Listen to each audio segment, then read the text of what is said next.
Hello and welcome to the first few episodes of LoL Chat. This message thing is going to constantly repeat for the first few episodes until I don't exactly have to give a long introduction because people will get the idea or they'll figure it out by going to earlier episodes to figure out what the heck is going on. So basically, LoL Chat is my way of just talking about anything and everything League of Legends related. Champions, champion combinations, overpowered champions, champions that are weak right now, team comp champions, players that being, players with good mentality who are ready to win, assist teammates, those who are completely toxic, and just some of the things that they think about. PvE changes, which is one of the things that I'm probably going to hit to more, and then Riot's thoughts on things, being when they talk about some things. There's something that happens, like Riot when they're talking about pick order to call order, or Riot saying about, well, what if we change the champion to this sort of thing, and, that never gets into the PvE, or anything like that. I probably won't be covering ranked champions, or not ranked champions, ranked players. And by ranked players, I mean the high-level challenger tier, like Wild Turtle and all the other people, whoever they are. I don't really look at that, so I'm not really going to be covering that. And if there's a topic that you want me to cover, put it in the description, and I'll probably notice it and then do a little chat on it if I actually recall to, do that. So, without further ado, here's the first couple episodes of LoL Chat. Hello there, and welcome to the first episode of LoL Chat. I know the introduction thing is there, kind of long, but it has to be there for these. So, I am more or less going to discuss, for today's topic, more or less, or whatever I decide to eventually call these things, I'm going to we'll talk about the upcoming mastery changes for the Season 4 changes. I would go through the entire thing of the masteries, but I think I'm just going to split these up evenly. Since they're already, split up, I'm going to go over offense first, then I'm going to go over defense another thing, and then utility in a third thing, just so they're not all crammed into one thing a little bit more even. So right now you can see the mastery pages. This is the offense tree. So I'm just going to quickly burn through these real quick so you get a general idea of what they do. I'm not going to label every number, but I'm just going to say number through this and then talk about it being compared to some of the current masteries.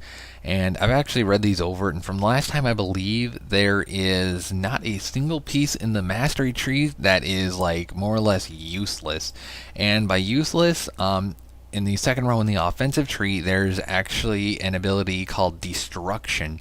The main problem with that is it increases damage to turrets by 5%, and you're not really going to be using that so much to take out turrets. It's just a really weird spell to have. Another one is, of course, Defender, which is 1 armored magic resist for each nearby enemy champion, which is, it sounds really weak, and that's the main problem with it. That's, of course, in defense. So, anyway, the first one here is Feast, 1 rank. Each time you kill a unit, restore 2 health and 1 mana. This is almost like a Cho'Gath passive in a way. It's a little weak, but I can kind of understand with everything else there that it's a little bit better than nothing, and it's like a minuscule health regen and mana regen, and it can kind of help, but I don't know if how they may tweak this, if they will at all, or if they'll just keep it as is because of everything else. Fury, 4 ranks, gain 1.25 to 5% increased attack speed. Sorcery, 4 ranks, gain 1.25. Same exact thing, up to 5 cooldown reduction. Now, of course, these are exactly the same as the current masteries of Fury and Sorcery, but instead of going all the way up to, starting 1.25, they actually start 1 and then go to 4, while these gain 0.25 more and then go up to 5, which is really nice because rank 4 is a 3.75. So even if you don't want to put all of your points into Fury, you can have 3 in there and more or less match what is currently for the masteries, and then just Butcher Teal, 2 additional damage versus minions with basic attacks, and single target spells does not include damage over time or area of effect. That's a little interesting because there's not too many single target spells, but right now your auto attacks should actually be able to kill things off pretty well. You do have Butcher right now, which goes in 2 ranks. It's between 2 to 4 damage, so it's a little on the weak side, but being single target spells is one thing, but then again, what single target spell are you going to use versus a minion? And it's interesting that this does not include any more monsters. It's just minions for now, which is kind of interesting. Tier 2, double-edged sword, 1 rank, melee, deal an additional 2% damage and receive 1 additional damage, ranged, deal and receive an additional 1.5 damage.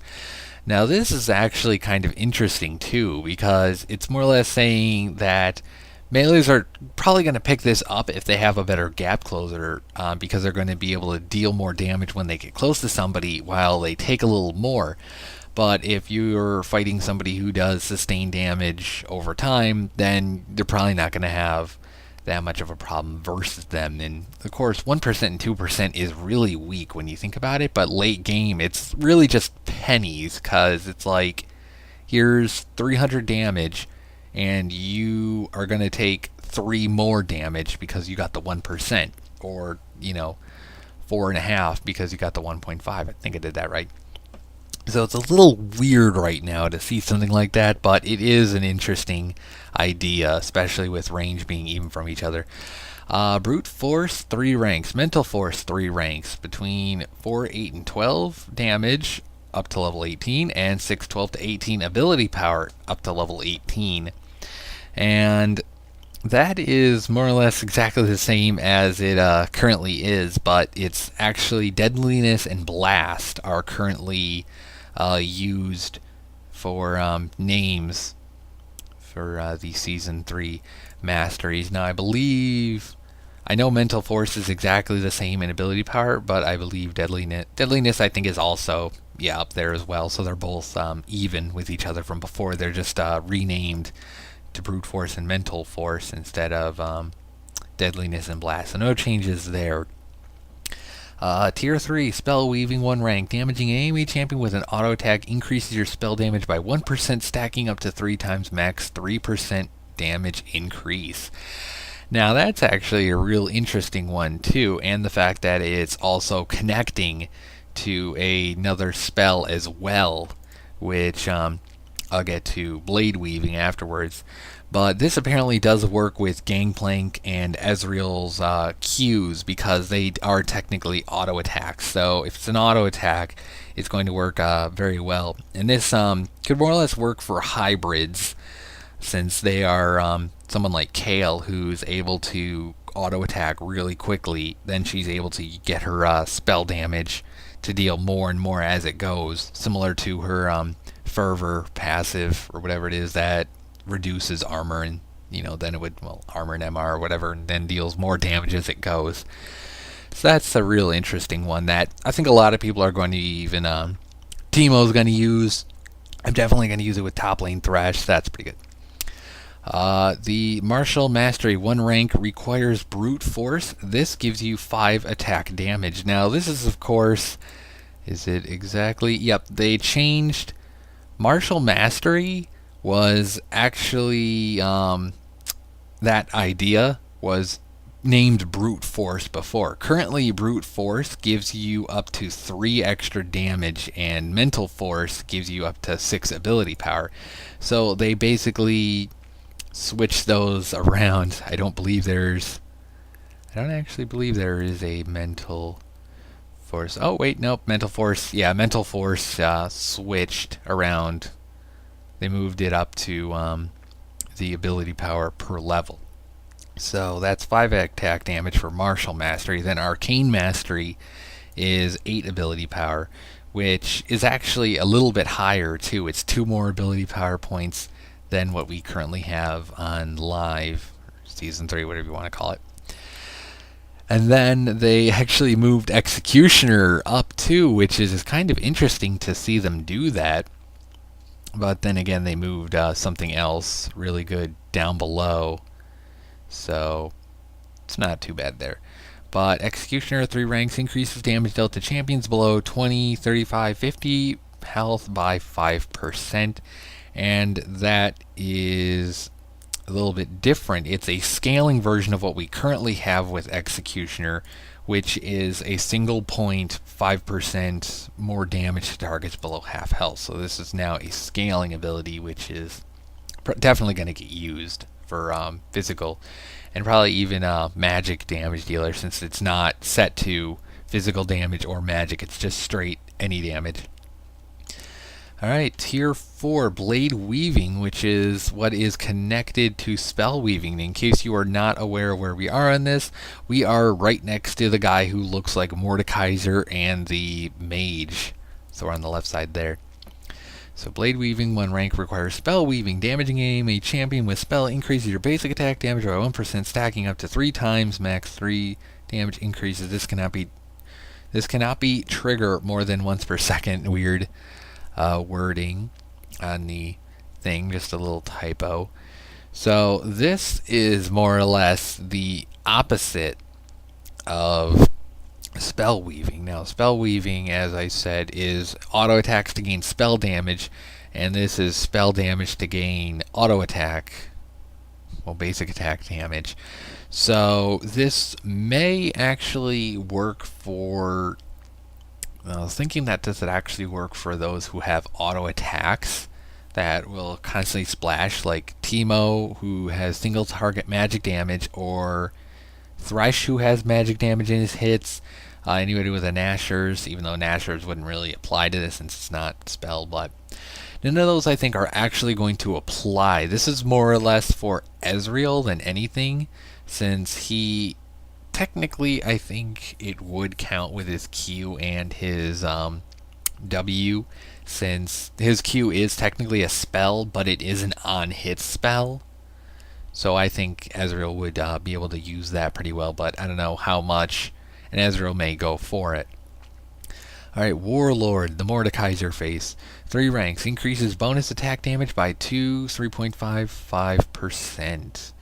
So of course that's the AD equivalent. Now the AP equivalent, Archmage, is exactly the same, 3.55%. So there's no difference there, and those do not require anything else. I don't believe there's anything that is similar to those right now. It doesn't really seem as though that exists for increasing select damage, which is kind of interesting because they more or less split Havoc in half for itself of increasing damage. But then again, they already have the Executioner moved up top. But then if Executioner's itself just moved, I don't know, it's really, so then they are like a completely new thing, since they are just single based, if I'm looking at this right, or at least for the moment. Alright, so then Dangerous Game, 1 rank, requires Executioner. Executioner being the 20, 35, 50% if you're below, well, 5% more damage if you're below those 20, 35, 50% in health. You're low on health, you get 5% more damage dealt to them. So this is killing a champion restores 5% of your missing health and mana. Now that's a really interesting one. That could be used for assassins, since of course they're more or less going to be going for that. But I think a lot of people will indeed be picking Executioner and Dangerous Game up together to save themselves. So chasing down champions who get away may actually let you also get away. Like, you need those few extra seconds, so Caitlyn ults somebody while people are right on her back. She kills them, she gets the health, she survives a few extra seconds, she flashes out of there, or just fires a random Q, whatever. So tossing an Ignite could actually save you, even though the health coming back may possibly be nerfed by Ignite and the Grievous Wounds effect. But it's I can't really tell exactly, because sometimes it's a little bit selective there, because health being gained instantly isn't really health regen for you. It's more or less just an instant effect, so it's a little bit weird to try to figure those out. So tier 5, now we're down to the Lee Sin Shield and Master Yi looking sword. Well, not really Master Yi, but still close. Frenzy 1 rank. Critical hits increase your attack speed by 5% for 3 seconds, stacks up to 3 times, so 15% attack speed maxed with a ton of crits. Now, of course, that matches our current thing that we have, which is also Frenzy, which is more or less tagged on to lethality as an extra. But this time it's on its own, so you don't have to, you don't need to have the critical strike damage for ranged and then more for melee attached to it anymore. So they split that up, which is actually kind of nice, because now you don't need to really worry about having it there or an AD carry needing it when they might want something else. It's pretty good there. And then Devastating Strikes, which I actually like this because they put together both sets of armor and magic penetration. Before, you actually have Weapon Expertise, which is 8% of the target's armor, and then Arcane Knowledge, which is 8% of the target's magic resist, as reductions in, well, it's penetration, armor penetration, and ability power penetration, or whatever they really call it.